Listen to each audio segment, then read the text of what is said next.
the most embarrassing moment of my whole career was on The Tonight Show. And it was one of the nights I had hosted for Johnny, by the way. Johnny had me actually host for him a week at a time on more than one occasion. But now Dave Letterman was hosting, so I came on and I had a big record of a gospel song. Everybody's going to have religion and glory. Everybody's going to be singing that story. Everybody's going to have a wonderful time up there. Oh, glory, hallelujah. Well, it was a big #1 hit.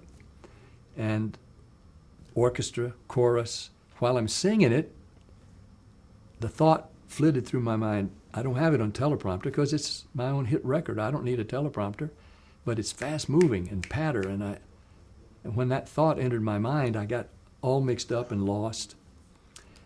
And I'm singing the wrong verses, and I stopped. And Freddie DeCordova, the producer, sitting over there, and I know we're sending this to New York at 5:30 in the afternoon, and it will be taped and then played back that night, and then back to back to L.A. on the West Coast, in the various time slots. So I stopped. The band's still going, but I said, Freddie, I got lost. Can I start over? I knew we could. It'd just be a matter of reintroducing me, and I just start over. They just edit it. But Freddie's saying no, and he's doing this to the band. Keep going. So the singers and the band are still going, and I'm standing there having asked if I could start over and being told no. I mean, I've often wondered why I didn't just walk off and say, well, look, I'm not going to, continue. But I'm a team player, so I heard what the singers were doing. That helped me get back into it.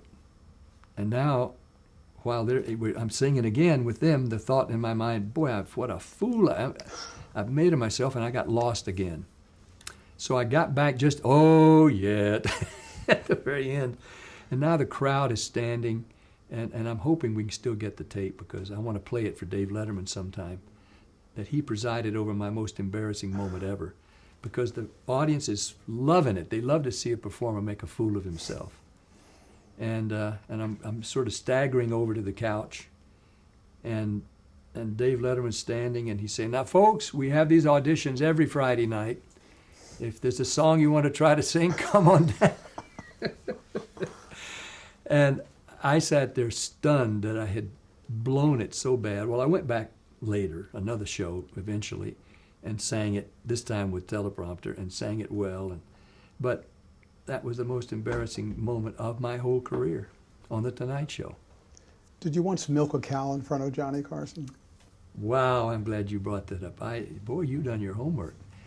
Yes, Doc Severinsen grew up on a farm, and somehow along the way we mentioned that we'd both milked cows growing up. And Doc said, I bet you I can milk a cow faster and better than you. And I said, I'll take you on. So on one of the Tonight Shows, they brought a big, healthy cow that had not been milked, brought her out there on the stage, and the setup was the band would play for a minute, some fast-moving orchestra piece, and Doc would milk first, and then I would come after him, and we'd each milk for 1 minute and see who got the most milk. I got twice as much milk as Doc did. And of course, I don't know whether he took this into account, but he should have as an old cow milker. I was so happy I went second, because with a cow, when you start milking, it takes a little bit of time to get the milk flowing. And so he got about, a pint of milk in a minute. I got a good quart or more. And he was so humiliated that I out-milked him. But after all, I had done the milk commercials on TV, and they drained every cow up and down the West Coast. I had to tell the Dairy Association later that the commercials I did for milk only shown in 3 western states, California, Oregon, and Washington, that the first letters of those states spell cow. And so I was Mr. Milk. I even had that on my license plate because people associated me and milk.